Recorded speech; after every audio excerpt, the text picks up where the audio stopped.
This was a powerful closing from Congressman Schiff. Well, I was sure Adam Schiff would be the finisher tonight. He is their closer. That's been very obvious.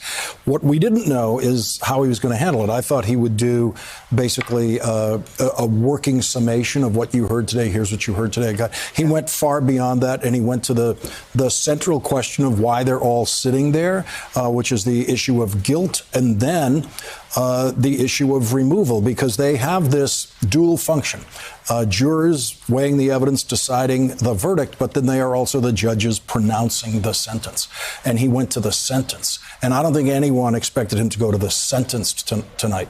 Why this president should be removed. And that's what his finish was about. It was very powerful. He kept saying to those senators, you know you can't count on him. Meaning, you can't count on him. He started with, he's guilty. Yeah. And then, you can't count on him. Which is 100% true. Everyone knows there's not a person in that room who believes that they can count on Donald Trump to do anything, including the thing that he has told them at lunch he's going to do this afternoon, and no matter whether it's big or small. And so it was very powerful. The country knows it.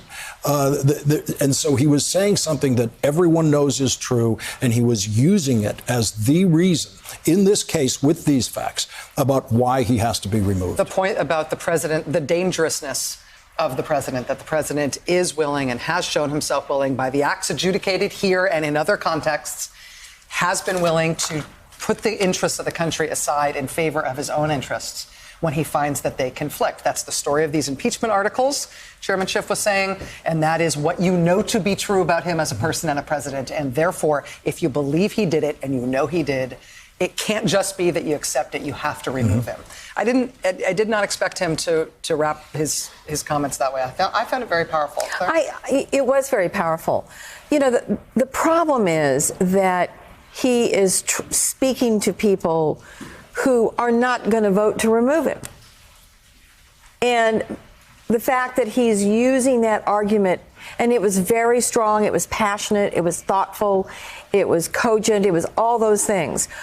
But, he really moved on from the fight of, are we really going to set a precedent that we have no witnesses and documents at this trial, to we've got to get this guy out of office because he's a danger to our country.